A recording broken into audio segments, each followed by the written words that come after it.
era ng'okulonda kutandise n'okulonda bassentebe b'ebyalo. NRM supervisor Muyenga Parish, I duly declare Mr. Yasin Omar as a winner, being LC1 chairman, Muyenga Hill Village, and chairman brand, Muyenga Hill Village. I declare. Lake Media etuuseeko mu bitundu by'eggwanga eby'enjawulo naddala wano mu kibuga Kampala era nga tutandikidde mu muluka gwe Muyenga ngeno we tutuukiddeyo ng'ebintu bitambula bulungi. Muyenga Hill, Muyenga A, Muyenga B, Sekindi, Kyeitabya. Because of unity, abantu bonna bayise unopposed. Era nze wenjogerera kati sawa mukaga zitandise abantu bonna obutabo maze byonna biwedde ndinze kukwasa a district mpapula batwale head office za NRM.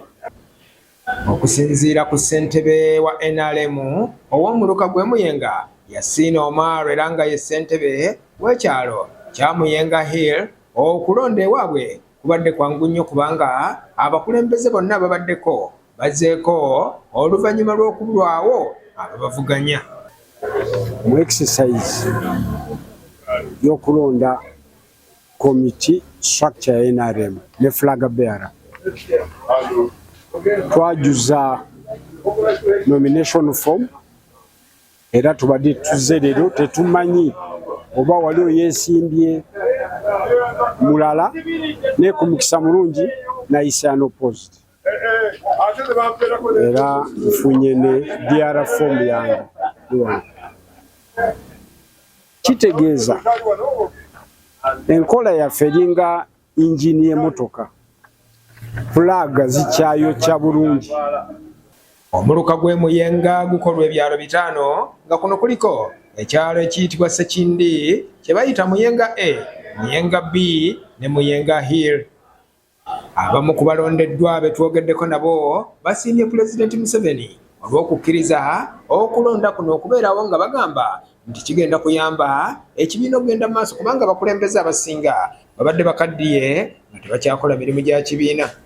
Ntwala omukisa guno okwebaza abatuuze bange olw'okunteekamu obwesigwa ne bankakasa nti yenze asobola abakulembeddeko era asobola okubakulembera okubongerayo mu maaso. Era njagala n'okwebaza Pulezidenti waffe Yoweri Kaguta Museveni olw'okutegeka primaries zino ezitambudde obulungi naddala mu Muyenga Parish. N'ekikulu mu nteekateeka ya National Resistance Movement tubaddewo ne road map era register zajja ze kennyini mbadde nzikolako wanze mbadde akitingwa Muyenga B nga chairman ne tuzizzaayo ne zikomawo. Kati mu kukomyawo abantu bababuulira abaagala okwesimbawo bagende bagyeyo ki form.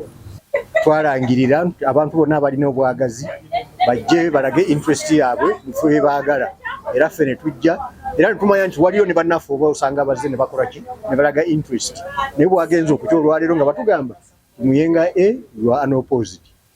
Bano basabye abakulembeze abagenda okulondebwa okubatwala ng'ekyokulabirako nti kubanga okudda kwabwe mu bukulembeze kabonero akalaga nti babadde bakola bulungi. Era wano Yasin Omar asinzidde n'atutegeeza nga bw'akyetegereza kifo ki kyagenda okuvuganyako mu kulonda okujja.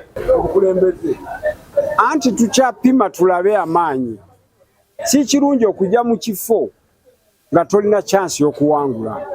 Tukyapima tulabe oba tusobola kuweereza bulungi. Naye kirungi kati maze kuyita mu kyalo ky'ekikulu kubanga power belongs to the people.